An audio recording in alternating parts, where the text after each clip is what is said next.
Olá, eu sou o Henrique e este é o podcast do blog aparelhoelétrico.com. Assine a nossa newsletter e receba as atualizações e conteúdos exclusivos direto no seu e-mail. Vamos começar o programa.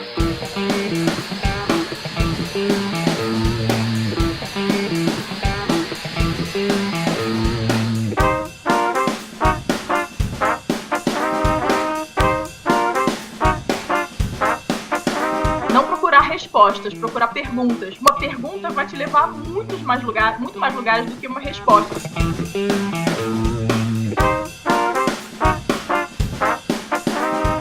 A informação principal para você ganhar credibilidade, seja com quem for, é você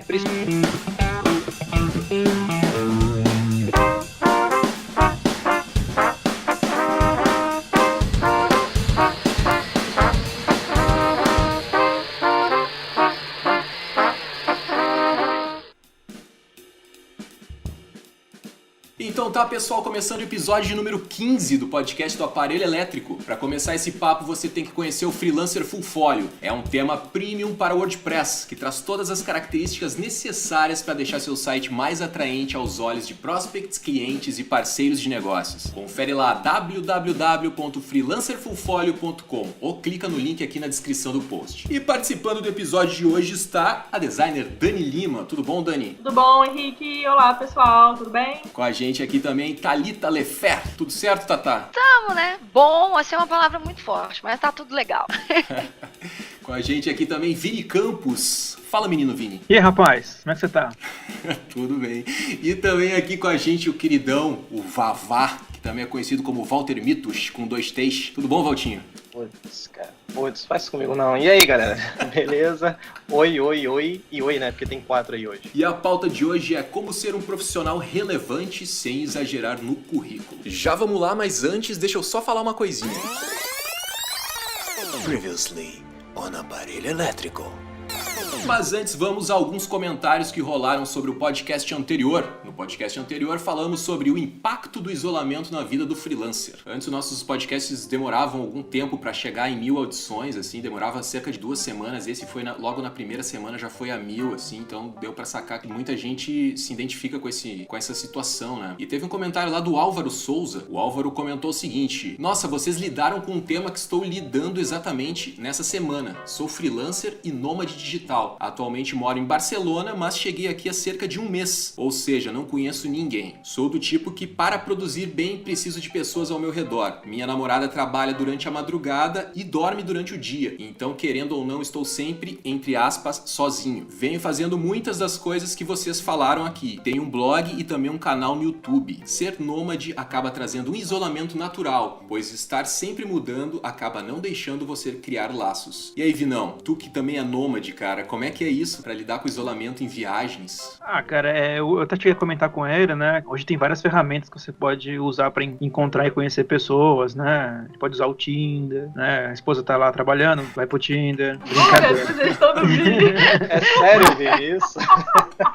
Olha, a esposa dele vai te mandar hate mail, cara. Olha que a Nini escuta ainda. Eu separei aqui um comentário da Nini também, Vini. Acho que tu tem que tomar cuidado com o que tu tá dizendo. Falando sério, em viagem, Vini, em viagem, assim, tu sente um pouco dessa questão do isolamento. Tu viaja com a Nini, né? Normalmente vocês viajam em casal. E até esse lance do casal, cara, ele não atrapalha um pouco pra conhecer novas pessoas? Então, a última viagem que eu fiz, eu fiquei 1 mês lá na Califórnia, eu fui sozinho, assim. E pra mim foi um choque. Eu fiquei a primeira semana e meia, assim, eu tava meio que em choque sozinho lá. Caramba, tô aqui sozinho. E tudo eu queria dividir com ela, eu tava indo pra um lugar legal, eu queria mostrar pra ela. Então eu ficava meio, até coitada dela, né? Me vendo viajando, eu lá enchendo o saco dela. Olha que legal isso aqui. Mas em casal realmente dificulta, porque quando você tá sozinho, o cara vai lá pro bag, vai pra festas, e é natural você acabar caçando pessoas pra se conectar. Casal limita um pouco, mas você tem sempre aquela companhia já com você. A viagem, cara, ela te proporciona conhecer milhões de pessoas, assim, cara, a cada esquina. Então, se você tem uma rotina de sempre numa mesma pizzaria, eu fiquei amigo dos caras da pizzaria, cara. Eu sempre numa pizzaria na Itália lá. Falo com os caras até hoje, entendeu? Então, assim, é bacana essa relação entre viajar e conhecer pessoas. Não necessariamente é uma vida solitária. Legal, cara. Então esse aí foi o comentário do Álvaro Souza. E, como eu falei, tem um comentário da Nini Ferrari. Nini Ferrari comentou o seguinte, ó. Adorei o podcast, mas o menino Vini, ó, não sou eu dizendo, ó, o menino Vini, ó. O menino Vini se esqueceu da nossa cachorrinha mãe Penélope pra ilustrar a matéria. Porra, Vinão. Ela era a verdadeira companheira dele nos dias sozinho em São Paulo. Depois peçam pra ele contar as histórias dos passeios à noite com ela em Moema. Conta, Vini. Quais são essas histórias, cara? Eu comentei da minha calopsita, cara, porque foi meu primeiro bichinho, assim, e como tá todo mundo falando de cachorro, né, eu falei, vou falar de um outro animal que eu tive que sempre foi um companheiro também. Mas a minha história que ela tá se referindo é que eu morava num bairro em São Paulo, que eu não sei se o pessoal conhece, que é conhecido por um pessoal, assim, umas moças que trabalham à noite, né? Umas moças que trabalham à noite. Isso. Geixas, né, que se chama. E quando... Como é que quando chama, eu comecei... Valtinho? Geixas. Entendi. Então, quando eu comecei a minha vida freelancer, eu era uma pessoa sem limites. Então, às vezes, eu dava 2 da manhã, eu falava assim, vou dar uma volta com o meu cachorro aqui pra dar uma volta no bairro. E justo na minha esquina, tinha uma dessas moças. E aí, cara, meu cachorro cismava em conversar com essas moças. Tá? Mas antes que me julguem... Que é isso? Antes que te julguem? Era o tipo de moças que eu não procuro, tá? Uma moça que vem com um brinde extra. Então eram geixos. Eram geixos. Muito bem. Tem um outro comentário aqui que é da Thaís de Oliveira. Primeiramente, gostaria de dizer que foi muito bom o papo e que eu adivinhei quem dormiu no último... É tudo sobre o Vini hoje. Que eu adivinhei quem dormiu no último podcast logo de cara. Dito isso, vamos lá. O trabalho voluntário é ótimo, porque te alimenta não só de experiência, mas de amor mesmo. Acho que ninguém se habilita a um trabalho voluntário que não goste, não é mesmo? E fazer o que gosta, mesmo que de graça, acaba contribuindo muito para a criatividade. Trabalhei muitas vezes como voluntária, continuo trabalhando e pretendo manter assim. Muito legal o comentário da Thaís, e me lembra que a Dani foi para as Olimpíadas, né, Dani? Como é que foi lá? É isso aí. Eu trabalhei 3 semanas como voluntária nas Olimpíadas. E é isso que ela falou, cara. Você trabalha por amor e é muito legal. Assim, a experiência foi excelente. Eu fiquei muito feliz com a experiência. Eu fiquei num lugar chamado Parque dos Atletas, que é praticamente desconhecido do grande público, porque é um lugar construído para os atletas irem treinar. Que eles chegam 2 semanas antes, eles têm que continuar o treino e tal. Foi demais. Foi tudo que eu esperava e mais, assim. E até, aproveitando, não sei se você vai ler mais algum comentário, mas o nosso tema de hoje, que é relevância, né? Uma coisa que me fez pensar muito enquanto sendo voluntário era sobre relevância, assim, qual era a minha relevância nas Olimpíadas. Quem era eu, né? Quem era eu nas Olimpíadas? Ninguém, né? Uma pessoazinha lá que não tem nem ideia de como é que se organiza um evento qualquer. Nunca organizei um evento na vida e eu tava lá trabalhando nas Olimpíadas. Então, que relevância que eu tinha. E me fez pensar muito sobre o assunto. Legal até que, né, calhou com o assunto de hoje. Muito legal, Dani. Segura aí que vamos falar mais um pouquinho mais pra frente, que ainda tem uns comentários pra ler. Tem um outro comentário que é do Daniel Spakoff. Muito bom episódio. Realmente o podcast é um grande companheiro pra mim. Ouço vários enquanto trabalho e estou em trânsito. Me identifiquei bastante com a história do Henrique, pois assim como aconteceu com ele na primeira tentativa de trabalhar como freela, eu desisti por causa da solidão. Achei que não estava pronto para trabalhar por conta e fui trabalhar como funcionário novamente. Hoje trabalho por conta de novo, porém meu principal cliente é a empresa que trabalhava e vou trabalhar fisicamente. Agora ele vai trabalhar, ele voltou a trabalhar ele trabalha para essa empresa onde ele é freela e ele vai nessa empresa fisicamente trabalhar, em média 2 vezes por semana. Isso dá um equilíbrio legal para que eu não canse de ficar tanto tempo sozinho e também não canse de ter que encarar o metrô de São Paulo todos os dias. É isso aí. E tu, Tatá, tu tem alguma história triste pra contar pra gente aí a respeito da solidão e tal? Nossa, várias! Mas tu não trabalha sozinha, né, Tatá? Eu não trabalho agora efetivamente sozinha. Só que, por favor, Henrique, põe uma trilha sonora triste agora que a gente vai fazer uma de novela mexicana. A gente vai colocar o Vini tocando a versão de Sozinho do Caetano Veloso, que ele prometeu pra gente colocar na edição do último programa e não entregou. O Vini ainda bem freelancer, ele promete e não cumpre. Tem até letra, né? Cara, o pior é que eu fiz uma letra. Olha, se esse episódio chegar a 5.000 plays... Na primeira semana... Nossa, 5 mil é um absurdo, cara. Se chegar a 2, vamos ser um pouco realista? 2 na primeira semana, então? 2 na primeira semana, então. Tá, só pra deixar claro, então. Vamos resumir aqui pro ouvinte conseguir entender. Se chegar a 2.000 ouvidas na primeira semana, o Vini vai tocar uma paródia de Sozinho do Caetano Veloso. Tocar e cantar, mas eu não prometo que vai ficar bom. Então, pessoal... Então vamos fazer isso acontecer, hein, gente? Sensacional. Por favor, então, já compartilha aí, já manda pro amigo, pra todo mundo, bota o cachorro aí, manda pra quem puder pra gente... Eu vou fazer um mutirão na Amarela. Então, beleza. Então tá aí. Tá lançado o desafio. Mas, Tatá, tu ia falar pra gente uma história triste. Conta aí. Depois do Vini cantando, eu não consigo perder até o fim. Resumido, básico, rápido. Como eu sou filha única e meus pais separaram quando eu tinha 6 anos, a minha mãe tinha que trabalhar fora durante muito tempo. Então, assim, eu passava várias horas do dia sozinha. Quando a minha mãe chegava, eu já tava dormindo. Quando ela saía, eu ainda estava dormindo. E, gente, trilha sonora, por favor. E aí, ao longo do tempo, eu aprendi a conviver com a minha solidão, assim, de formas engraçadas. Porque é engraçado, quando você aprende a trabalhar com a solidão, você se torna uma pessoa bem produtiva. Então, assim, histórias tristes super tem. Quero mostrar um layout para um amigo, quero trocar ideias sobre um projeto de identidade visual que eu acho que tá incrível e não tá, porque simplesmente eu não tenho uma segunda opinião, né? Não tenho essa visão. Aconteceu uma vez que eu tava trabalhando numa identidade visual, trabalhava em casa e eu tava muito empolgada com o projeto que eu tava criando. E eu queria muito um feedback de uma pessoa na hora que eu tava criando um projeto. E eu não saio mostrando o projeto pra todo mundo, porque é opinião, né? Cada um tem a sua igual, todo mundo tem alguma coisa em comum. E aí eu vou nas pessoas chaves pra pedir opinião e todas essas pessoas chaves que eu queria opinião estavam ocupados. E aí eu fiquei muito triste na hora, porque eu falei, cara, eu precisava muito de um feedback, porque o prazo ia entregar. Aí já acaba que eu já tava, né, morando sozinha.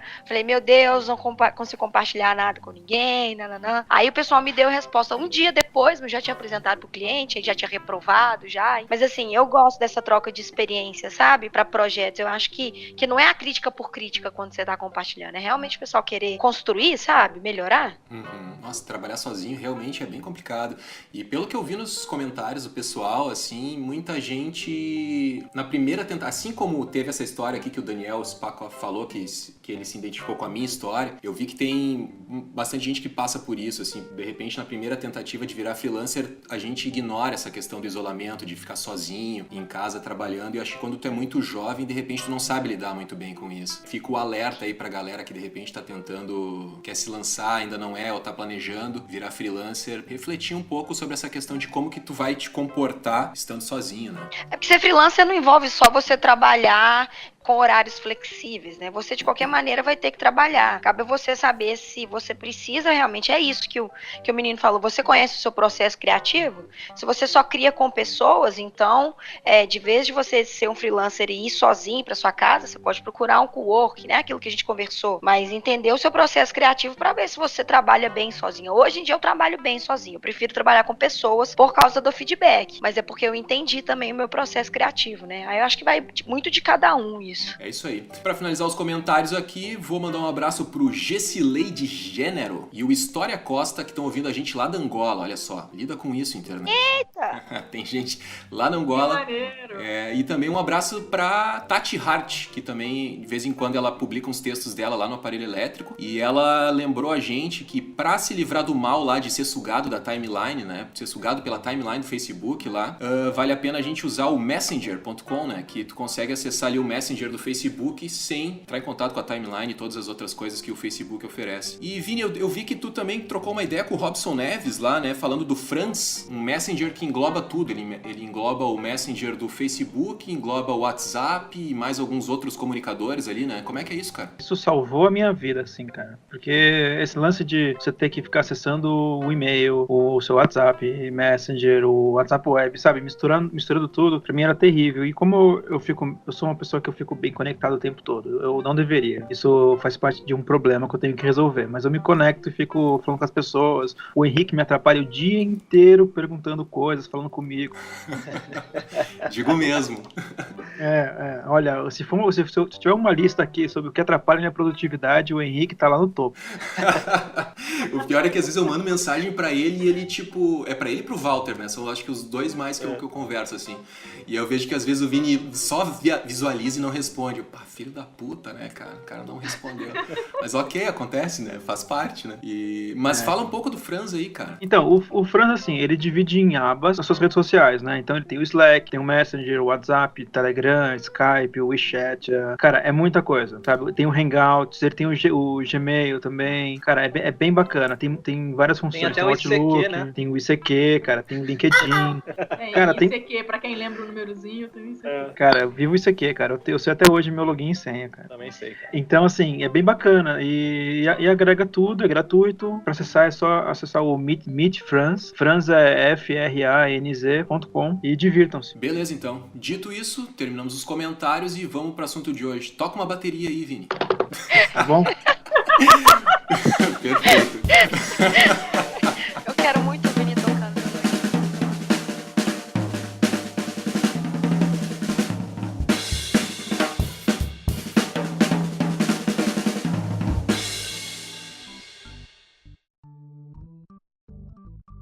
Como ser um profissional relevante sem exagerar no currículo? Quem esteve na internet aí nos últimos dias, eu também não sei quando vai sair, né? E quando vai sair a edição desse podcast, talvez muito tempo depois, mas vamos dar uma contextualizada. Há alguns dias começou a rolar toda essa polêmica da Belpécia aí em relação dela inflar ou não o currículo. Não estamos aqui para julgar e a gente resolveu aproveitar essa onda, o calor do assunto e trazer isso para o mundo freelancer, que é a nossa área aqui, para o mundo de profissionais criativos e ver o que a gente pode tirar dessa história e aprender e gerar de insights para que a gente consiga se posicionar melhor no mercado. Pra gente começar a debater isso, cara, eu acho que eu vou falar aqui um comentário do Thiago Martins que rolou lá na fanpage. Para quem não segue a fanpage do Aparelho Elétrico, é facebook.com/aparelho elétrico, e lá a gente lançou o tema desse podcast aqui e o Thiago comentou o seguinte: para mim, currículo só se sustenta com um portfólio bom. Formação, cursos e títulos para inglês ver não valorizam em nada sem resultado. O profissional tem que mostrar que colocou na prática as capacidades. Se ganhou prêmios, tem que ser relevantes. Se apareceu na mídia, que foi por merecimento. Currículo Lattes e LinkedIn podem ter algum valor para a área acadêmica, mas comercialmente tem muito pouco peso. Essa aqui é a posição, então, do Thiago Martins de Oliveira, que acho que é um bom caminho pra gente começar a seguir.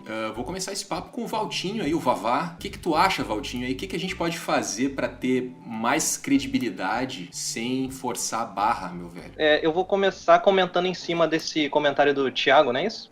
Isso aí. É meu xará de sobrenome, que eu também tenho Martins. Eu não tô acompanhando as agências hoje, eu não tenho contato muito próximo com agências hoje. Mas eu não sei se eu concordo 100% com o Thiago em relação ao fato de que o currículo ele não tem importância nenhuma. Porque eu me colocando no lado das agências, tá? Eu imagino que, caso eu recebesse currículos, eu acho que uma coisa que seria interessante eu avaliar seria como esse cara consegue sintetizar informações, né? Eu vou ver a forma que ele organiza um conteúdo, isso pra mim é interessante. E também, não necessariamente quantos cursos ele tem, etc. Como ele escreve, é interessante pra mim. Esse cara escreve bem, ele não escreve bem. Como ele organiza essas informações, né? Então, assim, de certa forma, eliminando essa parte aí de cursos e formações, eu acho que tem esse lado que é muito forte. E aí, lógico, as outras informações também têm importância, onde esse cara estudou. É lógico que isso não vai ditar quem é o profissional, né? Não importa se ele se formou na UFRJ ou na Estácio, contanto que ele tenha bons projetos. E aí sim, eu vou partir para os projetos desse cara e eu vou dar uma olhada. Mas o currículo tem sim o seu peso. E sobre como ganhar credibilidade, cara, eu acho que eu tenho um conselho muito rápido e muito simples. E eu acho que para mim é a forma mais forte de você ganhar credibilidade, né? Lógico que tem várias, mas para mim a melhor delas é você exercer um bom trabalho. E bom trabalho não é um bom design, tá? Bom trabalho é bom atendimento, é boa comunicação com o seu cliente, para esse cliente te indicar. Porque quando você chega para outro cliente com a indicação de outro, você já tem credibilidade, entendeu? Então acho que assim, é mais de 50% de chance de você aprovar um orçamento, um projeto, quando você vem com uma indicação muito forte e positiva de outro, entendeu? Acho que começa por aí. Acho que seria, na minha opinião, o primeiro passo para estabelecer alguma credibilidade. Com certeza. Aqui eu só queria lembrar assim que o lance, a palavra currículo, acho que a gente também não precisa ser tão literal em quando a gente fala de currículo, falar necessariamente daquele pedaço de papel ou daquele PDF. Sim. Hoje na internet muita gente está ganhando atenção, né, com o lance de produção de conteúdo, como a gente estava falando um pouco em off já. Todos nós 5 geramos conteúdo, né? É curioso como hoje, digamos assim, entre aspas, é fácil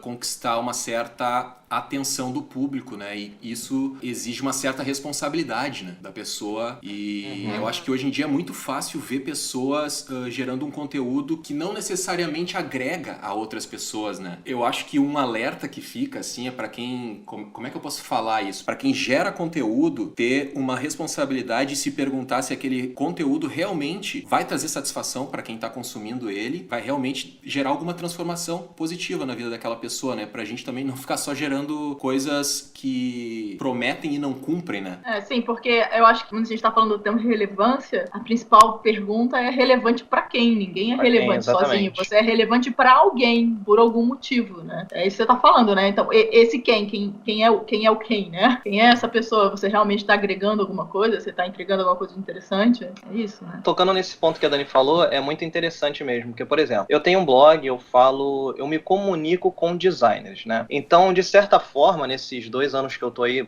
já passou de 2 anos, né, que eu tô compartilhando conteúdo, eu consegui estabelecer uma certa credibilidade com essa galera. Eu tenho uma relevância para esse público. Mas isso não significa necessariamente que o meu cliente me enxerga da mesma forma que os designers. Isso é um ponto interessante, entendeu? Porque pode ser, tem cliente que entra em contato comigo por indicação de algum leitor, tem cliente que entra em contato comigo porque assistiu um vídeo no canal, porque leu um artigo meu, mas não necessariamente eu tenho esse peso para ele, né? Ele não entende de design como os designers entendem, logo, para ele, eu posso estar no mesmo nível que outros designers. Então eu tenho que criar outros tipos de estratégias para estabelecer credibilidade com esse cara que entra no meu site. Então, quando você entra na minha página sobre lá, por exemplo, o cara vai ver onde eu dou palestra, o cara vai ver depoimentos de clientes, o cara vai ter um FAQ para ele já tirar algumas dúvidas e até conhecer um pouco mais sobre meus métodos, meus processos. Então, isso tudo vai reforçando, ou pelo menos iniciando um processo de ganhar credibilidade com esse cliente. E o resto, cara, é no primeiro contato. O cliente entrou em contato, você tem que se esforçar mais para fazer esse cliente, no caso, né, enxergar em você não só a solução para o problema dele, mas a melhor solução que ele poderia ter, né? Então, acho que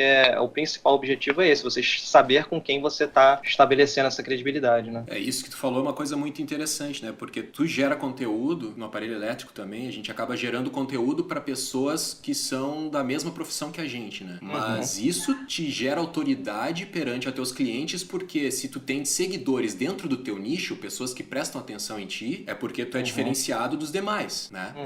Isso é um ponto bacana pra gente deixar bem destacado pra quem tá ouvindo a gente, né? Que é um caminho também. Sim, e você tá mostrando que você tá investindo naquilo que você faz pra produzir conteúdo, a gente tem que aprender. Acho que uma forma muito legal de você aprender, de você melhorar conhecimento, é produzir conteúdo, porque você vai ter que pesquisar sobre o que você vai falar, né? Se você quer fazer um conteúdo legal, você vai ter que pesquisar, você vai ter que pensar, analisar, você vai conversar sobre o assunto. Você também tá mostrando que você realmente se preocupa com aquilo que você faz, que você tá sempre buscando mais conhecimento. Com certeza, muito bem colocado, Dani. Tá, o que tem a acrescentar aí nesse tópico? Tava pensando justamente isso, assim, das pessoas que... Eu acho que quando a gente fala em criar conteúdo hoje em dia, a gente tem que separar em 2 tipos de criadores de conteúdo, sabe? As pessoas que criam por criar, justamente, tem aquelas chamadas sensacionalistas, tem aquelas coisas, blá blá blá, que é simplesmente pra chamar e independente, não tô querendo julgar ninguém aqui, tá? Não tô querendo dizer que o que a gente faz, melhor que eu faço, melhor. Só que eu acho que isso que separa os 2 tipos de criadores de conteúdo. A pessoa que faz um conteúdo e pronto, e uma pessoa que, igual no caso do Walter, assim, eu gosto muito de citar o exemplo nele, nem tanto os meus, porque o do Walter é muito mais técnico que o meu. Eu tenho um roteiro, eu também gravo com um roteiro, eu não ligo a câmera e saio falando. Só que aí o do Walter, no caso, ele já passa por umas etapas. Então, assim, se o Walter não passasse por essas etapas, não estudasse o que ele ia falar, quem ia acreditar, não é acreditar, né? Quem ia ter a credibilidade? Isso tudo voltando ao off que a gente estava falando. De acreditar e de entender as coisas que ele faz. Poderia ser simplesmente uma pessoa ligando a câmera e falando. Então, como a gente cria conteúdo, a gente precisa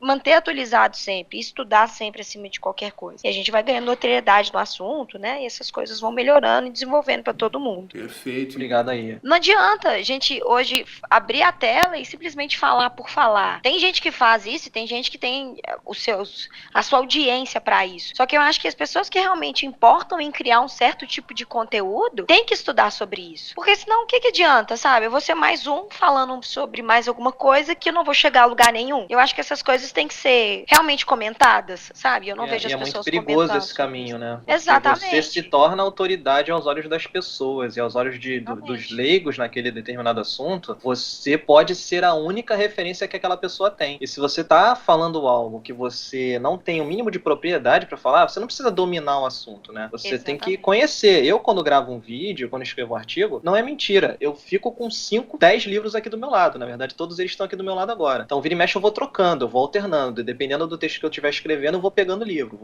vou trocando. É tipo um rodízio de livros aqui o tempo todo. Pra eu saber que eu não estou falando besteira. Então, se eu falei alguma coisa ali, eu posso errar mesmo com esses livros? Posso, claro que eu posso errar. Sim. Se alguém me avisar, eu vou pedir desculpa, vou falar, não, gente, aqui eu falei errado. Mas o que acontece é que não é sempre esse tipo de caminho que a gente vê, né? A gente vê gente falando coisas que a gente sabe que tá errado, mas nós, né, como profissionais aqui que já tem também um certo... A gente tem respeito pelos outros, por mais que a pessoa fale besteira, eu não sou um hater, eu não vou lá chegar no vídeo do cara ou no artigo do cara e falar, cara, você tá falando besteira. Pelo menos não com o seu nome, né? Você cria um perfil fake pra isso, exatamente. né? Por favor.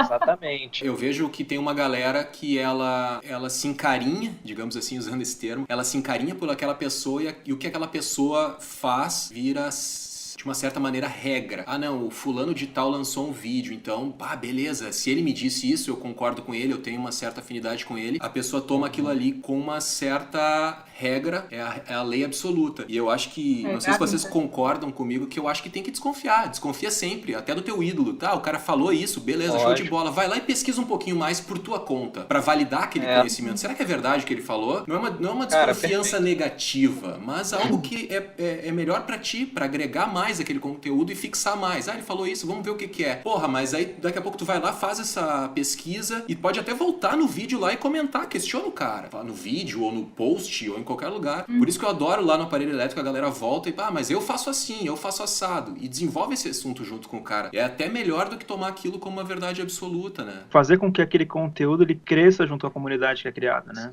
Acho que isso que é bacana. Críticas construtivas são sempre ótimas, né? Porque a gente viveu, quem é um pouquinho, tem a nossa idade aí, né? Perto dos 30, um pouquinho mais, um pouquinho menos. A gente viveu a época da TV e rádio, né? Que era uma comunicação em que alguém fala, o outro escuta e aceita que aquilo é uma verdade. A internet, o legal da internet é fazer com que exista o questionamento. Não o ataque, mas o questionamento e o crescimento do assunto. Isso. O que a gente faz aqui é jogar na roda o assunto. Pra onde vai, cara? Depende de quem comentar, depende de quem tá sendo influenciado. E é isso que é esse problema em alguns geradores de conteúdos e quem consome isso. A pessoa não questiona, que se sente inferior àquela pessoa, né? Fala, aquele cara é muito melhor que eu. Então, como que eu vou questionar isso? Não, ele deve estar certo, né? Eu tenho que seguir cegamente aquela pessoa. E também vai do lado do cara que produz aquele conteúdo que não tem responsabilidade, às vezes, em falar. Da maneira que eu falo pode fazer com que pessoas se sintam mal. Não adquiram essa vontade de fazer parte da minha conversa. Mas eu acho que é justamente essas pessoas de hoje em dia não estão abertas ao diálogo, sabe? E é justamente essa questão de diálogo, de a gente conversar sobre o assunto.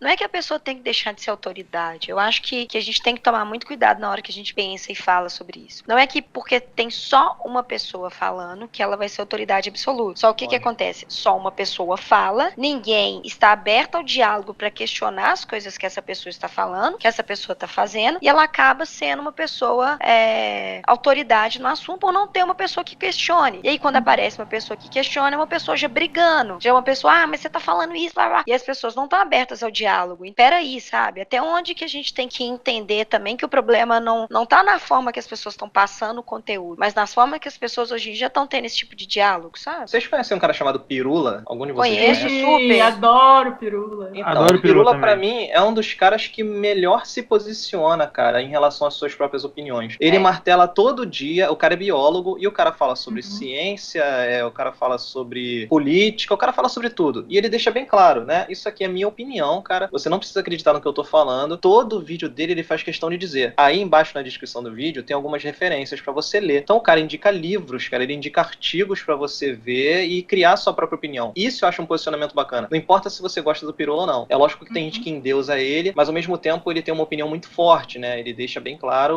a opinião dele e as pessoas rebatem muito ele, e, enfim. Ele acaba também sendo um cara bastante odiado por essas opiniões. Mas eu acho que ele se posiciona da forma, sei lá, lá, mais correta possível nesse mundo da internet, cara. Tá, ele não fala que ele tem razão, assim, sabe? Eu acho que é justamente isso, é a questão do ponto de vista. Bom, o meu ponto de vista é baseado nisso, nisso e nisso, por causa disso, disso, disso. Aí estão as fontes, aí ele mostra que ele tem autenticidade sobre aquilo. Só que hoje em dia, velho, as pessoas não pesquisam, gente, as pessoas não digitam no Google. No Google. As pessoas não têm, tipo, eu estou com dúvida em blá blá blá. As pessoas não digitam no Google. Isso acontece comigo na Amarela em alguns casos, assim. O pessoal vai me perguntar, quer estar com dúvida de alguma coisa, que eles poderiam procurar no Google e terem o conceito por conta própria, sabe? Eles conseguiriam fazer isso por conta própria. Mas a Amarelo se tornou um caminho que tenta, talvez, encurtar esse laço. De novo, eu não tô achando ruim que a pessoa faz isso e tal. É o método que a pessoa tem. Só que eu acho que precisa basear mais em pessoas, sabe? As pessoas precisam entender que eles são indivíduos diferentes, com opiniões diferentes, que precisam ter diálogo sobre assuntos diversos. Porque senão todo mundo é autoridade e todo mundo é autoridade de nada, no final das contas, sabe? Pra mim, uma coisa que eu faço na minha vida, em todos os campos da minha vida, eu sempre penso o seguinte: não procurar respostas, procurar perguntas. Uma pergunta vai te levar a muito mais lugares do que uma resposta. Então, às vezes as pessoas que compram um conteúdo achando que aquilo é a resposta de alguma coisa,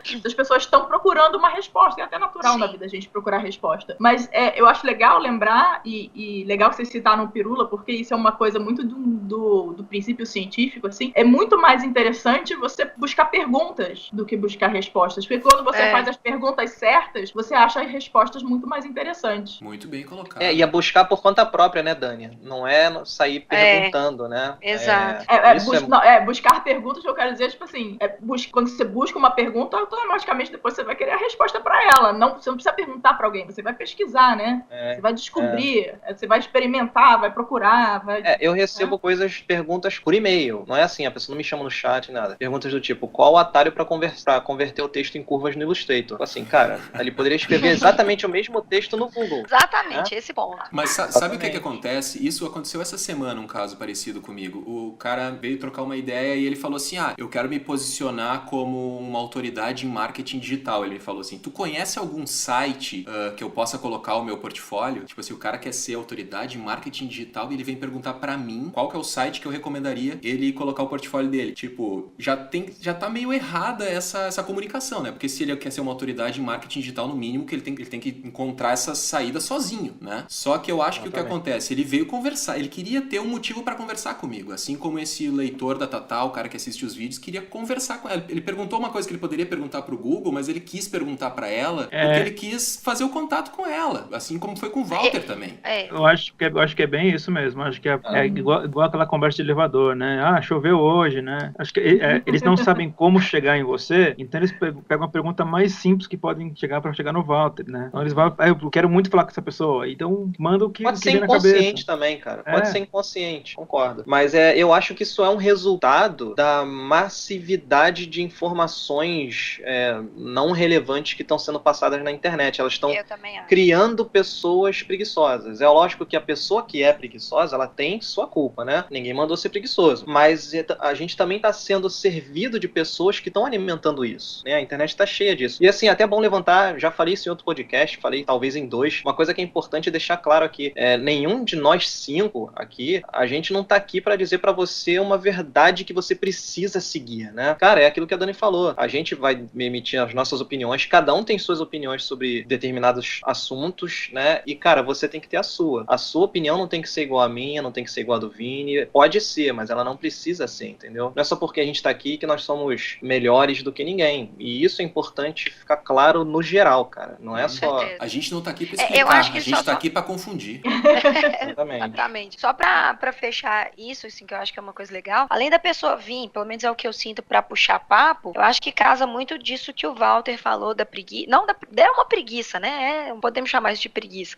Mas também por ter uma pessoa que já fala sobre o assunto e ele poder citar como uma certa referência, sabe? Aí eu faço assim porque o Vini falou, aí eu faço assim porque o Henrique, porque a Thalita, porque a Dani, porque o Walter falou. Porque eles acabam colocando isso, de novo, no começo que a gente estava falando, em uma certa carência, pelo amor de Deus, me entendam isso da maneira certa, não vamos distorcer, mas da carência de ter que ter uma imagem, de ter que ter uma pessoa para representar uma causa ou um assunto X. Então, se a Thalita do Amarelo Criativo falou que eu tenho que dar bicudo em cliente, bora dar bicudo em cliente. Então, sabe? Porque talvez a vontade dele já seja dar um bicudo no cliente, mas se a Thalita falou, ok, vamos lá, porque a Thalita, entendeu? Seria Gente, não seria dá bicudo no cliente, divertido. pelo amor. Por isso que é muita responsabilidade você comunicar, cara. Isso daí acontece direto em Hollywood. Hollywood lançou lá, por exemplo, vamos pegar um filme antigo, Laranja Mecânica. Não sei se vocês já assistiram. Depois que saiu Laranja Mecânica, todo mundo saiu dando porrada em todo mundo na rua, entendeu? Porque a pessoa absorve aquilo de um jeito e o cara, ele não é necessariamente responsável por isso, né? Mas é bom que você saiba as consequências daquilo que você tá falando. É bom que você tente antecipar algumas coisas. Não que ele precise evitar fazer aquilo, porque também não é responsabilidade dele que outras pessoas saiam atropelando outras na rua porque assistiram, sei lá, velocidade máxima. Não, porque né? jogaram GTA, né? Tipo. Exatamente, mas você tem que ter um mínimo de noção, cara. É o que a gente tava falando em off também de responsabilidade pessoal, na verdade, isso que a Thalita falou, às vezes as pessoas fazem muito, eu diria até quem nunca, né? Tipo assim, eu fiz isso porque fulano falou, né? Tipo, às vezes inconscientemente você quer se isentar da responsabilidade daquilo que você tá fazendo. Então, uma coisa, eu acho que pra você ter relevância, tem muito a ver com o que a gente tá falando aqui, eu acho que é muito importante você ter uma consciência e responsabilidade pessoal, tipo assim, por que eu estou fazendo isso? O que eu vou fazer? O que eu quero com isso? O que as outras pessoas, né?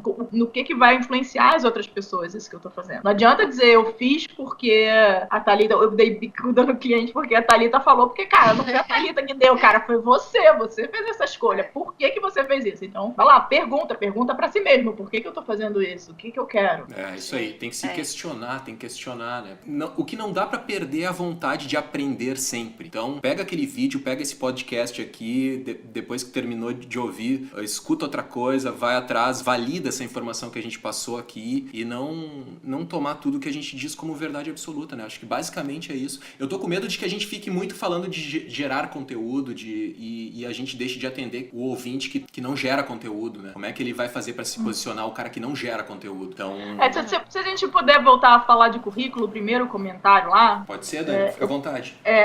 Eu posso dar um feedback de alguém que já selecionou, já fiz entrevistas também, né? Porque eu trabalhava na MLab, tudo bem, tem algum tempo aí, mas acho que ainda é válido. Eu selecionava candidatos também, a gente fazia entrevistas, e o currículo, ele tem uma validade importante ainda assim, porque ainda é a primeira forma de contato que você vai ter quando você precisa selecionar candidatos, né? Você tem um LinkedIn, né? Você sempre vai precisar olhar num resumo do que é aquela pessoa. Você precisa selecionar vários para entrevistar, então você precisa de uma forma de ver rapidamente quem é aquela pessoa. Então o currículo, eu acho que ele ainda tem validade sim, mas é muito importante o que o Walter falou. O currículo diz muito sobre você, né? Como você está se posicionando, como que você está escrevendo, até se você está escrevendo em português certo, que informações você colocou no currículo também, porque às vezes você pode botar só lá uma lista, sei lá, de clientes que você trabalhou, mas você não fala nada, assim, se você trabalhou com aquelas... O que você trabalhou naquelas empresas? Às vezes você é o cara que foi lá e serviu o cafezinho, né? Então, às vezes é mais interessante você colocar informações relevantes. Se você trabalhou bem em 2 clientes, você realmente passou do projeto, então melhor colocar esses 2 clientes e dizer o que você fez do que colocar uma lista de 15 clientes para quem você não fez quase nada, né? Cara, posso dar um exemplo de como era meu currículo depois de você terminar, que você me lembrou de uma coisa, mas vai lá. Só continuando, então a gente olhava esses currículos e o currículo tinha relevância, mas o que contava muito era a entrevista, quando a pessoa chegava e você conversava com a pessoa, né? E aí, porque aí também você batia o currículo com a pessoa que tá se apresentando ali, né? Tem coerência? Porque não adianta nada você ler uma coisa no currículo e chegar lá e falar, puta lá, esse cara não é. Se não tiver coerência já com o que tá no currículo e com o que você tá vendo, você já desconfia, né? Então a autenticidade é uma coisa super importante para você ter relevância em qualquer estágio da sua carreira. Você tem que ser autêntico, você tem que respeitar quem você é, você tem que mostrar para os outros realmente quem você é e não uma imagem, né? Então eu acho que o currículo ele ainda é relevante. E hoje em dia é até comum, né, que as pessoas falam de currículos criativos, o pessoal faz layout legal pro currículo, e eu acho isso super importante, é super válido. Mas Dani, me conta uma coisa, tu já usou currículo para conquistar clientes na tua carreira como freelancer? Então, acho que como freelancer, currículo realmente a gente não usa muito, não.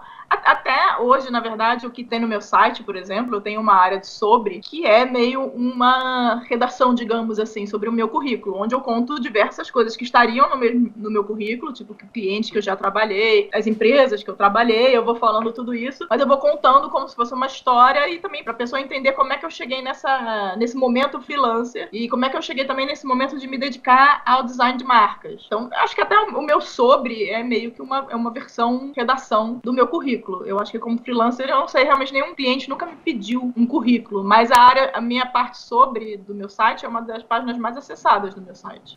Normalmente é a página sobre, né? Aí tu tocou num ponto importante, né? Que é a questão de ter um site. Aí, uma coisa até que eu vejo, gostaria muito, sempre lembro de debater isso com vocês, agora que bom que veio a calhar isso.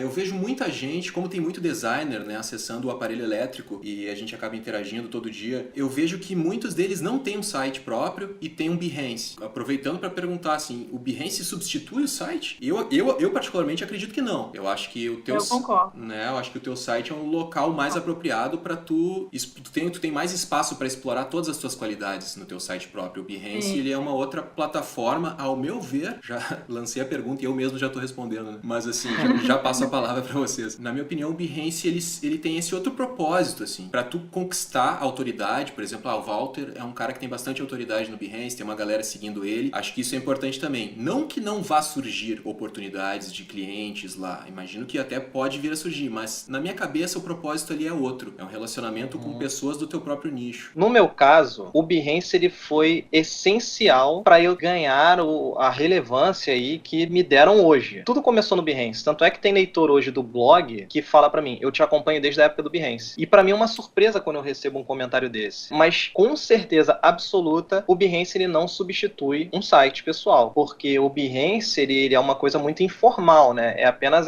eu só quero saber a qualidade do trabalho desse cara. Você vai lá e entra no Behance. Eu diria que o Behance pode ser um primeiro passo para quem não tem condições de ter o próprio site. Isso com certeza. Eu não tinha condições de pagar ninguém para fazer. Não existiam as ferramentas que existem hoje, de templates, de etc. Não era tão massificado como é hoje. Então, para mim, era interessante partir pro Behance. E sim, eu consegui propostas de trabalho por lá, mandava orçamento, normalmente para gringos, né? Pra gente de fora. Mas quando eu criei o meu blog, eu já trouxe muita gente de lá. Por isso que o meu blog, eu comecei com uma audiência boa já, né? Pouca, mas boa, porque a galera veio do Behance. Mas aí você tocou num ponto que, cara, pra mim é o que mata.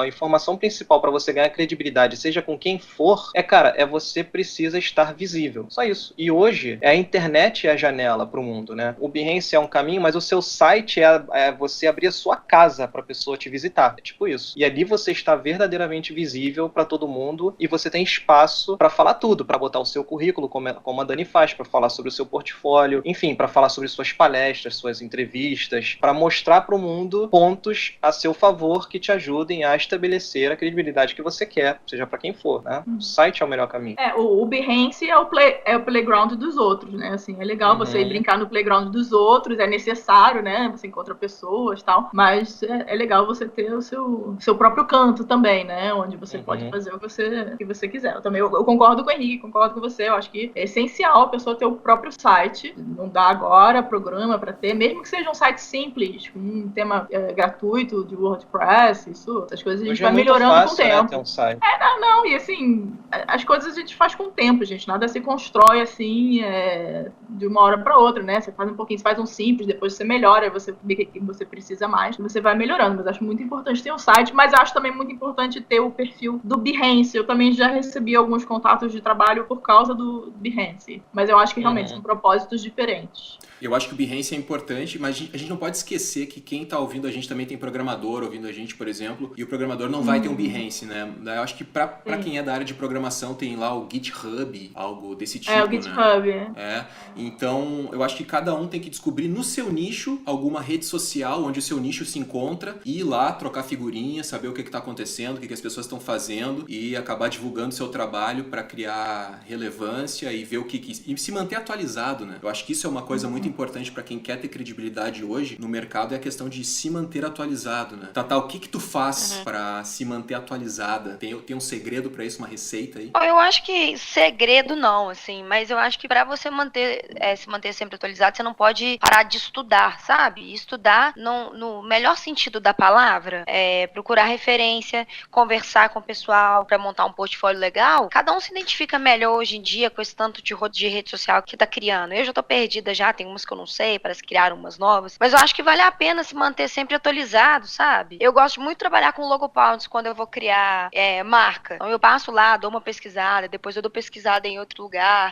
O Instagram também é uma rede social muito boa, gente, pra logo inspiration. Tem muito perfil legal, sabe? Acho que não pode parar de estudar e achar que sempre vai saber de tudo, porque não é assim que a coisa funciona. Eu acho que a gente tinha que ir um pouquinho mais pelo lance do tema, né? Do inflar o portfólio, né? Como a gente conversou agora há pouco, o currículo ele acaba acaba sendo o seu histórico, né? Quando ele tá sendo o seu primeiro contato com o cliente, eu acho que o cara vai começar a escrever o currículo dele. Aí ele não tem uma experiência. Ou então ele tem uma coisa que ele não se sente confiante, ele fala assim, puta, mas para aquele cliente que eu quero muito, e aparecer uma oportunidade de entregar um currículo para aquele cara, o que eu posso fazer para parecer que o meu currículo é melhor do que ele é? Eu acho que esse é o caminho que o pessoal começa a errar, começa a pensar assim, mas eu fiz um trabalho de TCC, eu e mais 20 caras, e ficou fantástico. Vou colocar que eu fiz tudo, ou eu não vou colocar meu papel naquele projeto, eu vou colocar só que eu tava ali junto, né? Então eu acho que esse é um dos caminhos que a gente tem que evitar seguir, que é, primeiramente, tomar crédito por algo que você não fez, né? Fazer parte de algo que você não fez, e também, assim, tentar ser o mais puro e sincero possível. Por mais que o cliente não vá fechar com você, cara, vai ter alguém que vai te abrir porta pra uma pessoa com seu perfil, né? E se ele não topar fazer com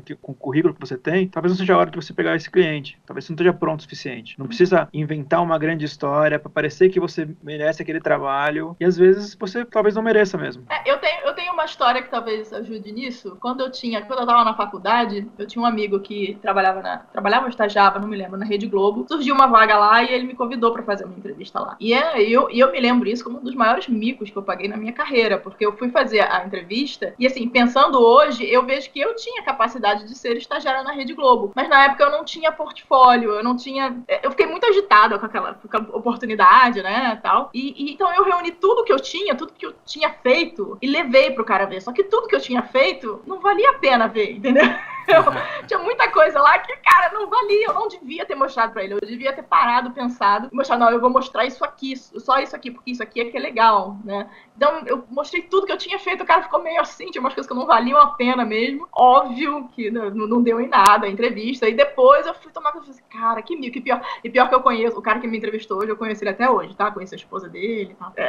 Mas foi um mico da minha carreira, assim. Mas eu acho que isso que o Vini tá falando é um pouco isso também. Quando surge a oportunidade, é muito importante você perceber o momento que você tá, tipo assim, cara, o que eu tenho de bom pra mostrar agora? Porque não adianta você mostrar alguma coisa de bom que você vai ter no futuro, ou inventar alguma coisa, ou mostrar tudo que você já fez, porque nem tudo que você já fez é bom, né? Se perguntar isso e mostrar o que você tem, e ver se vai casar com aquela oportunidade, né? Oportunidades sempre vão surgir. E eu acho que é melhor você não levar nada e você ir com o seu diálogo, honesto, do que você levar algo que você sabe que é ruim, entendeu? Não que no seu caso você só tivesse coisas ruins, às vezes nem às vezes realmente não era o momento pra você entrar, mas às vezes você consegue algo, como eu já contei aqui em outros podcasts, né? Às vezes eu consigo cliente, às vezes não, hoje não acontece mais, mas acontecia lá no início, por eu ter ido por indicação de outro cliente, eu não precisava nem mostrar portfólio, o cara já chegava com aquela ideia de que ele queria fazer o projeto comigo, então pra tu ver a força de uma indicação, né? Então assim, você fazer um bom trabalho pra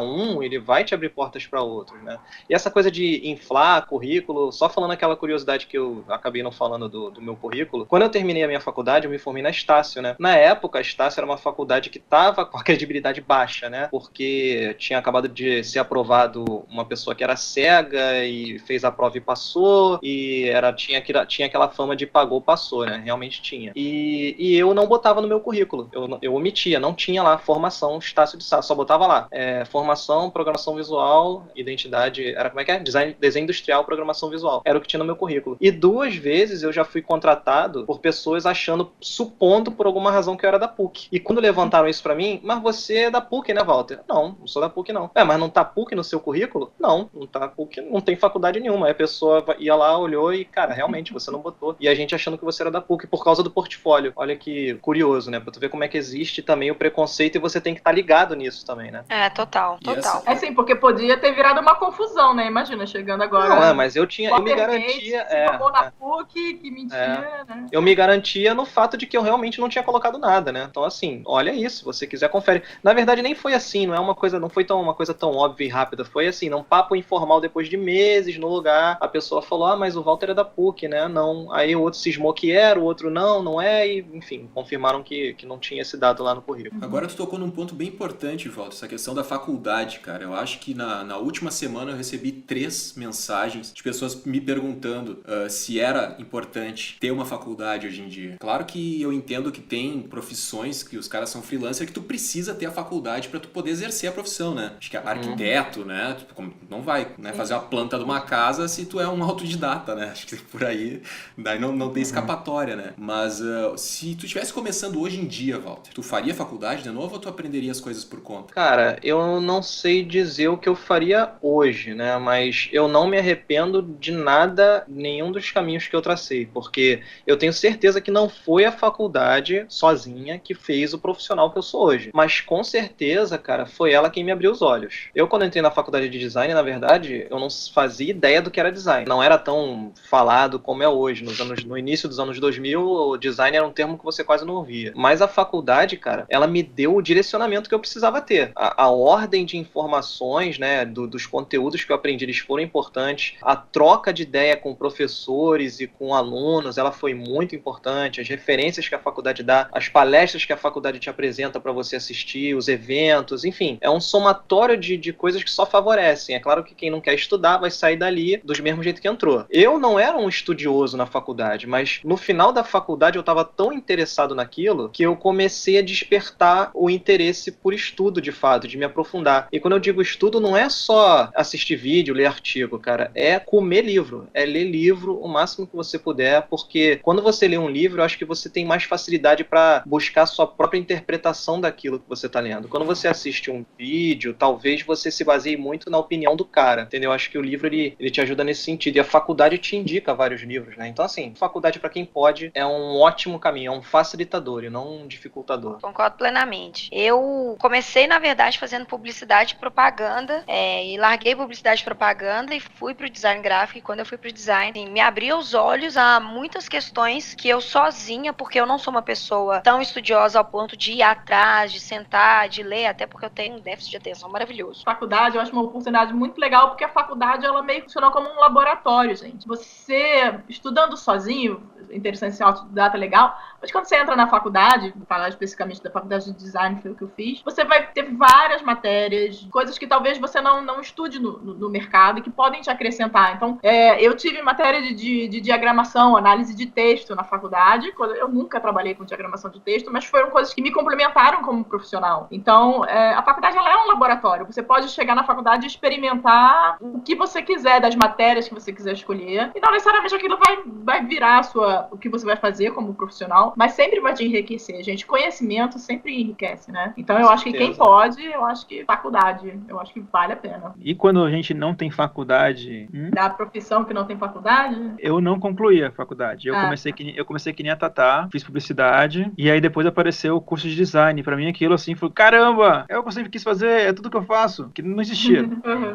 E aí veio um choque, nossa, é o que eu vou fazer. É que nem o Walter falou, o maior benefício da faculdade é ter o seu primeiro contato com aquele mundo, daquele ambiente da profissão que você quer seguir. Uhum. Eu larguei no meio por milhões de motivos, assim, eu tava trabalhando, também não tava mais no clima, assim, eu não tava mais vendo sentido pra mim fazer ali, mas que nem o Henrique perguntou, eu faria assim, cara, porque o primeiro contato com o clima, com aquelas pessoas, são pessoas que eu falo até hoje, que eu toco o trabalho até hoje, e faculdade, além das matérias, é o ambiente, assim, você tem que fazer parte daquele ambiente, senão vai faltar algo na sua vida. Também não é demérito nenhum você ter uma faculdade incompleta, porque é isso, é momento de vida também, né? Não necessariamente você fez aquele caminho todo de se formar na faculdade, terminar, mas muito, a importância mais é o envolvimento com a sua área, né? Então isso não se define por um diploma, com certeza. Um cara, ele pode ser um excelente musicista, né? O cara, tipo, um maestro que entende tudo de música, ele sabe tudo de teoria, ele domina tudo, e ele pode não ser um músico de sucesso, digamos assim, né? Ele pode não ficar famoso, mesmo sendo um cara extremamente capacitado. Mas, por outro lado, um cara pode ser um excelente músico, famoso, tá em todas as rádios, e o cara não tem uma noção, um estudo formal, né? Digamos assim, de teoria musical, de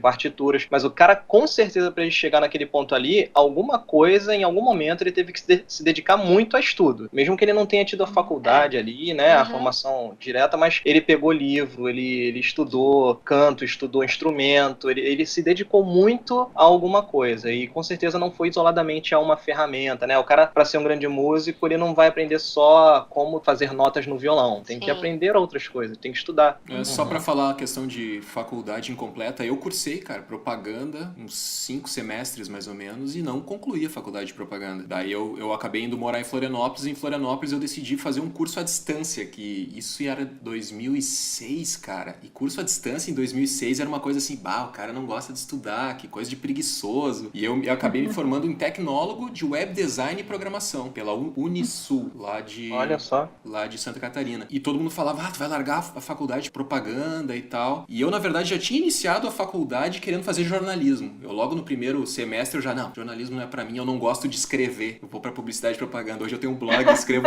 semana inteira. A vida é uma ironia, né?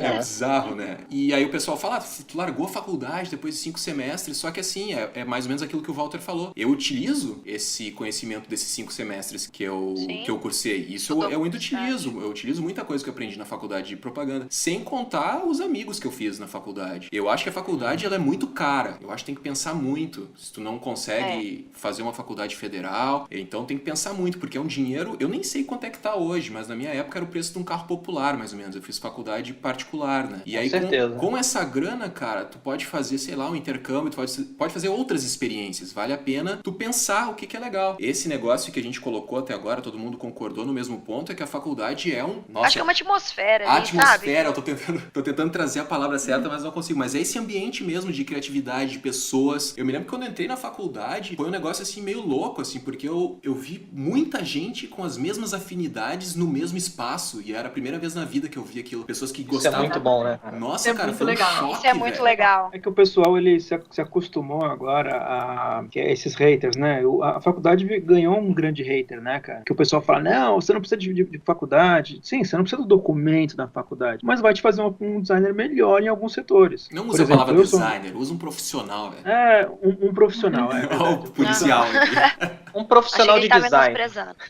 Não, assim, um profissional. Porque vai te dar uma imersão, vai te dar seus primeiros contatos, que vão te gerar empregos no futuro de alguma forma, vai te trazer conexões. Sim. E o pessoal se acostumou pelo lance do tipo, algumas pessoas têm sucesso sem faculdade, entendeu? Eu não concluí, conheço muitas pessoas que não concluíram e tem sucesso. Mas isso não quer dizer que é uma regra. Isso não, por exemplo, o Walter. O Walter é um designer muito técnico, cara. Eu não chego nem no pé dele, cara, nesse sentido. Mas, ô Vini, vamos focar ali no currículo, que tu é o policial da pauta aí, tu quer falar do currículo. Me conta aí uma história, cara. O que tu já mentiu no teu currículo? Vou te lançar na fogueira aí. Eu já menti no meu currículo, cara? Cara, então, essa parte da faculdade, cara, era uma coisa que, assim, eu sempre tive insegurança, né? Eu sempre tive insegurança em falar que eu não tinha terminado a faculdade, né? Quando eu procurava emprego, né? Eu não mentia, mas eu fazia aquilo lá, que nem você entra no meu LinkedIn, tá lá minha faculdade que eu fiz, as 2 que eu fiz, e tá lá o ano que eu comecei, o ano que eu terminei. É que o LinkedIn não tem opção lá pra eu colocar incompleto, mas eu meio que deixava igual a PLPS fez, cara, subentendido. Isso aí, gente. Vamos aprender. Cara, e o espanhol básico, Vini, colocou o espanhol básico. Aí é que é a questão, cara. Eu acho que tem que saber sustentar o que você coloca no seu currículo, entendeu? É que no começo, quando você não tem nada, você quer colocar tudo que você fez, todos os cursos que você fez. Que nem eu fiz curso de história em quadrinho, eu botava lá. Eu fiz curso de, sei lá, de mangá, tá lá também. Eu não ia usar pra nada no trabalho, na função, mas tava lá. Eu fazia isso também. E é porque a gente tem uma insegurança enorme e a gente fala assim, eu não sou nada, eu não quero falar uma palavra feia, mas eu quase falei. Por que essa pessoa vai se interessar por mim? Meu primeiro emprego, eu arrumava computador, cara. Eu trabalhava numa loja de manutenção de computadores. Eu botava lá, cara, mesmo para emprego de designer, que eu não tinha nada na minha carreira, né? E eu acho que esse é o maior erro, a gente começar a desacreditar em nós mesmos. E às vezes o que a pessoa tá procurando, lógico, a parte técnica também é muito importante e tal. Mas, cara, às vezes a pessoa tá procurando só alguém legal para trabalhar, entendeu? O cara olhar no seu olho e confiar em você. Exatamente. Só queria fazer uma pergunta justamente nisso de currículo, já que o Henrique jogou o Vini na fogueira assim, na tora. Isso que a gente tava conversando em off. Por exemplo, se uma pessoa passou na faculdade pela diagramação, e aí ele aprendeu assim, por cima, diagramação. E aí ele coloca a diagramação no currículo dele, e ele é contratado, e a empresa pede no primeiro dia, porque essa pessoa tem um azar fudido, ele assim, é um sorteado pra pisar no cocô e pra tudo acontecer ao mesmo tempo. O cara fala, eu preciso de uma diagramação de uma revista. Ele mentiu? Ele não tem experiência na área? Hoje? No Globo Repórter. algumas coisas da faculdade que te dão capacitação, digamos assim, para você fazer certas coisas. Mas capacitação não é experiência, né? Você pode ter a capacidade de fazer aquilo, mas não ter a experiência de fazer. A experiência é o mundo real, é aquilo que, tipo assim, qual são... A experiência é aquilo que te dá aquele radar, como é que a história, a capacidade de ser o gerente de vai dar merda, né? Então, a experiência te traz isso, você entender quais são os problemas, o que vai acontecer. Então, eu acho importante entender essa diferença, assim. Eu acho pro que você está capacitado e onde você tem experiência, né? Então, mas ele tá mentindo? Essa que é a minha, sabe?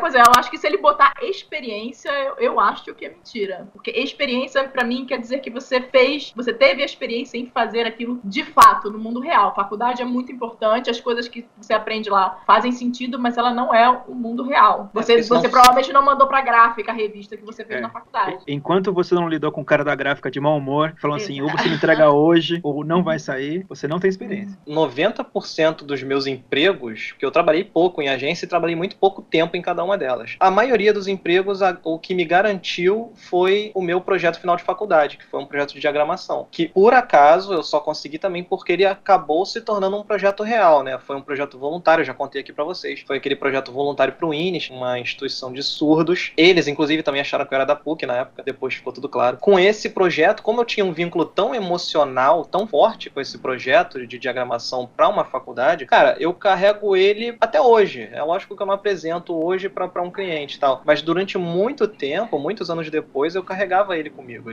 E eu ganhava, não era pela qualidade do produto em si, mas pela forma como eu falava dele. Mas o meu portfólio lá, quando eu comecei a minha carreira, tinha projeto que eu fiz na faculdade. Eu só deixava claro que isso foi um projeto que eu fiz na faculdade, porque tinha coisas, por exemplo, para a IBM. Eu tive uma matéria que o professor deu um produto que era da IBM e tal, a gente tinha que fazer embalagem, folheteria e tal. E eu achei que o meu ficou muito legal, eu curti e estava no meu portfólio. Eu só tinha, obviamente, o cuidado de explicar, tipo assim, isso aqui foi um projeto de faculdade. Mas é legal porque mostra a sua capacitação, ou seja, você foi capaz de fazer aquilo. Foi num ambiente de faculdade, que é um ambiente controlado, né, digamos assim, não é o mercado, mas você tem a capacidade de fazer aquilo. Tem uma discussão, mas que é muito do universo design, mas eu acho que talvez valha para outras profissões também, trabalhos de faculdade e ditos trabalhos fantasmas, que é uma coisa que você faz sem cliente, você resolve fazer aquilo.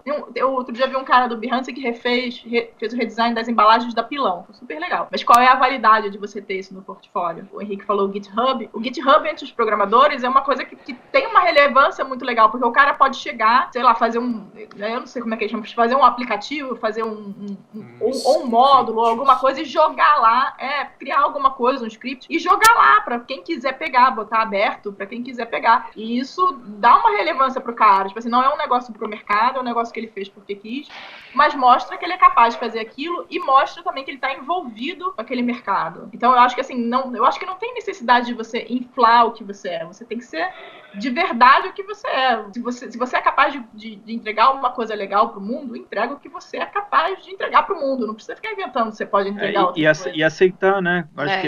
Acho que essa questão, né?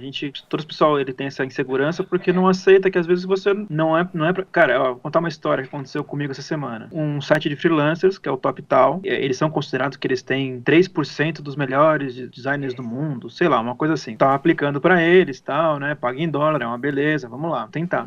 Só que o meu perfil de design, cara, ele é muito diferente, né? E eles trabalham muito com startup. E eu tentei uma vez, não rolou, cheguei na terceira etapa, não rolou, e agora tentei de novo e não rolou. Tipo, eles falam bem claro, tá, gostamos do seu trabalho, mas seu perfil não encaixa.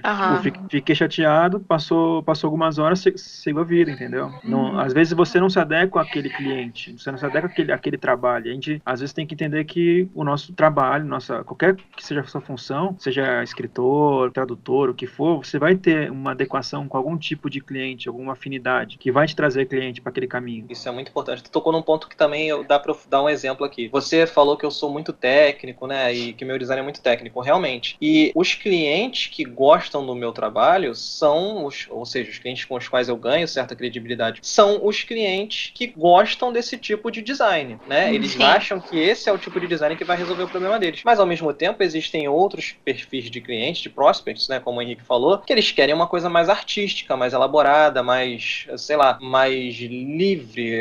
Eu não sei se eu posso usar o termo livre, porque eu me sinto livre criando e o cliente gosta eu acho que é artística mesmo. Mais artístico, né, mais desprendido de regras, digamos assim, de técnica. Então, tem o cliente que prefere esse perfil, né, eu quero uma coisa mais ou menos assim. E eu chego pro cara e falo, não, esse tipo de design eu não faço, uma coisa mais ilustrativa, sabe? Até juntando isso e falando da questão da insegurança do Vini, nos meus anos de carreira, assim, uma coisa que eu aprendi sobre mim mesma, e eu acho que autoconhecimento é muito importante também nessa questão da relevância, é que, assim como o Vini brincou, assim, eu me sinto menos designer que o Walter, eu tinha realmente uma insegurança enorme, porque eu não me sentia uma designer muito técnica. Eu estudei tudo aquilo na faculdade e tal, mas quando eu ia criar, quando eu ia fazer as coisas, se eu me voltasse muito para todas aquelas coisas técnicas, a minha criação não funcionava. E eu me sentia mal por causa disso.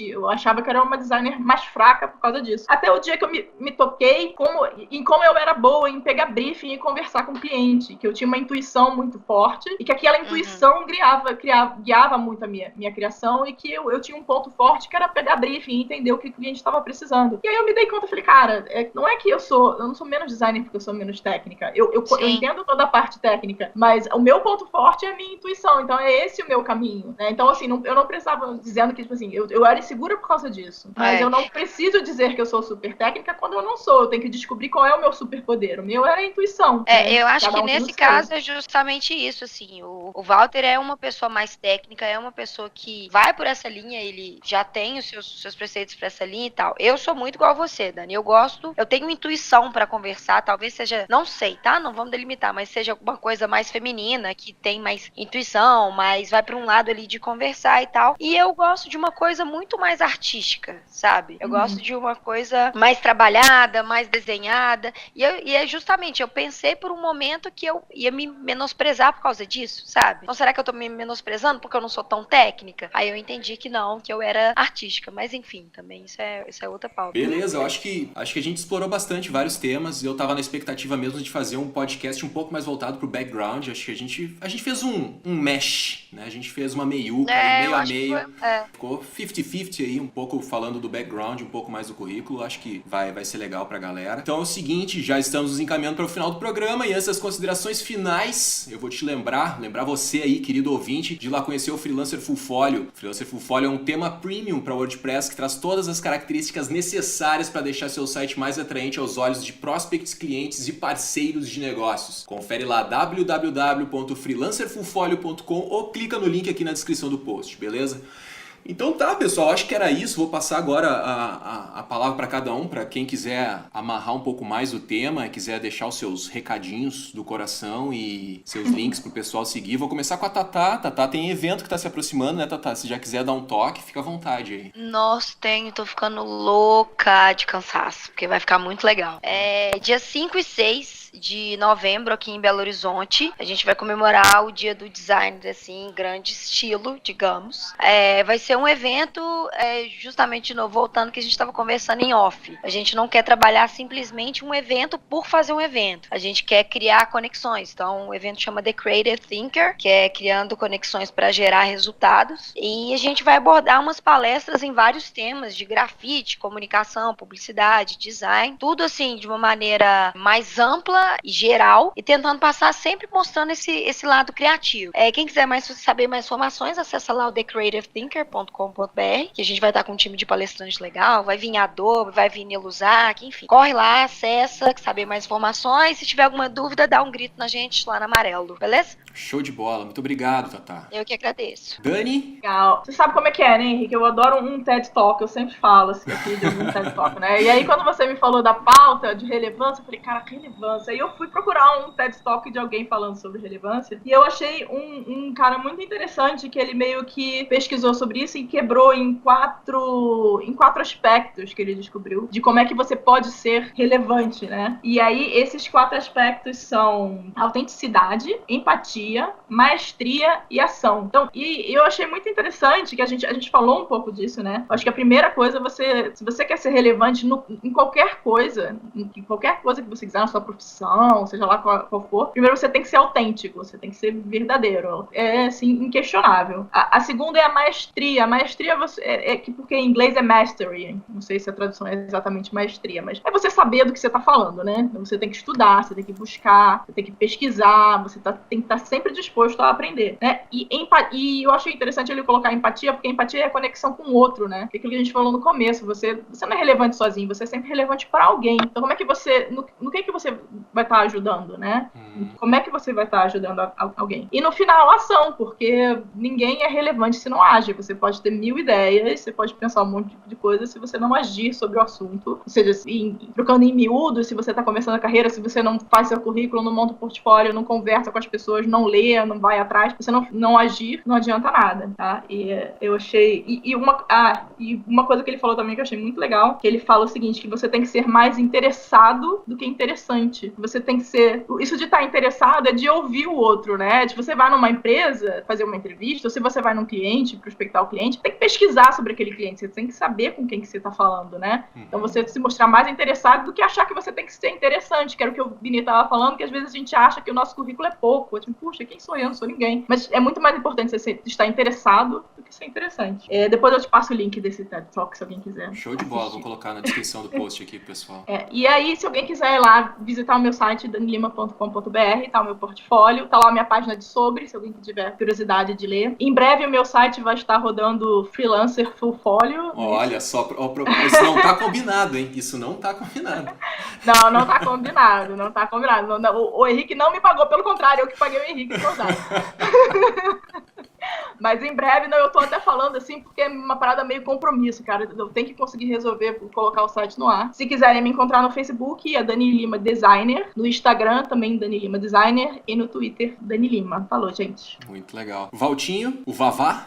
Vamos lá. Cara, eu acho que uma coisa que eu acho válido deixar claro aqui no final, é que essa busca por relevância, por credibilidade, ele é um processo constante, né, cara? E é lógico que você tem ferramentas, né? Você pode buscar artifícios como, se você é um freelancer e você quer estabelecer credibilidade com o seu cliente e você sabe que esse cliente precisa encontrar você depende disso, então você precisa estar visível. E aí é aquilo que a Dani falou. O cliente entrou no seu site, se interessou em visitar a página sobre, viu que você tem palestras, você deu entrevistas, você escreve artigos para o seu blog, para outros blogs, enfim, você aproveitar esse espaço para fazer esse cara despertar interesse em você. Mas não para por aí. Depois do primeiro contato, você tem um pouquinho só de credibilidade com esse cara. Você precisa atender ele bem, você precisa se portar de maneira adequada com esse cara. Enfim, não é só desenvolver um bom design, não é só ser um bom profissional da sua área. É você tentar ser o mais completo possível, e é isso que vai estabelecer a nossa credibilidade. E da mesma forma que você ganha,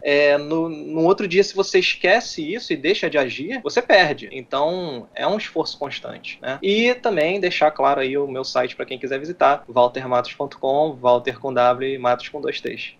Pô, já nem precisa mais, todo mundo já conhece teu site, cara. Tá acima disso já, Valtinho. Agora o Walter vai registrar o waltermitos.com. Walter Mitos. Boa. E aí, menino Vini? Eu ia falar que se o Walter não comprar o Walter Mitos, eu compro e vou revender bem caro. Ó, isso que é visão empreendedora, cara.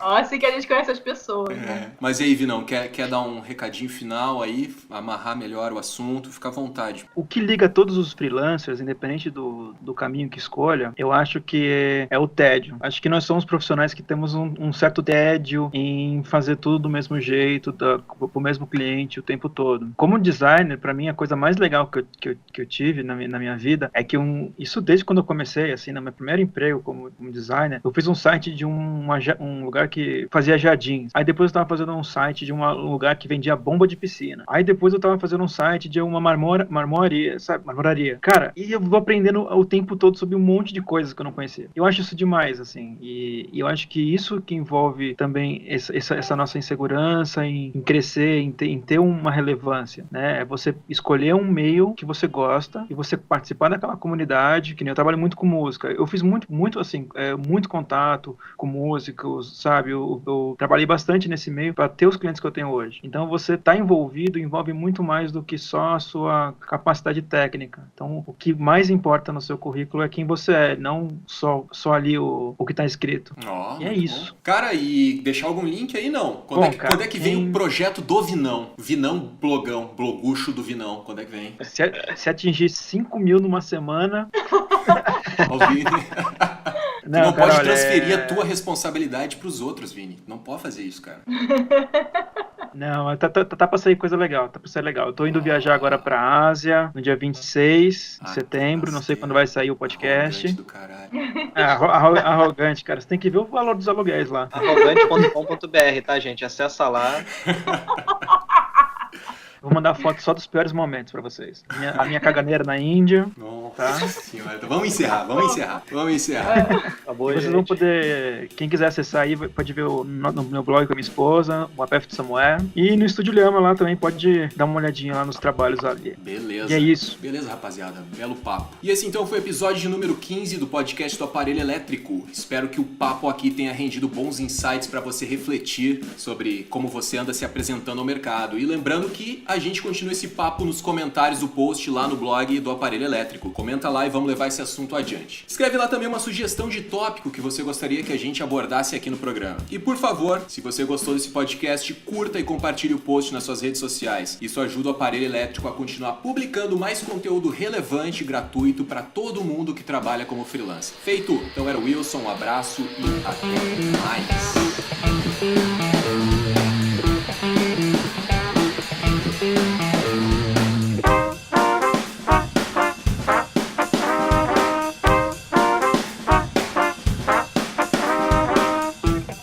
Gostou das dicas aqui apresentadas? Então acesse aparelhoelétrico.com e cadastre já o seu e-mail.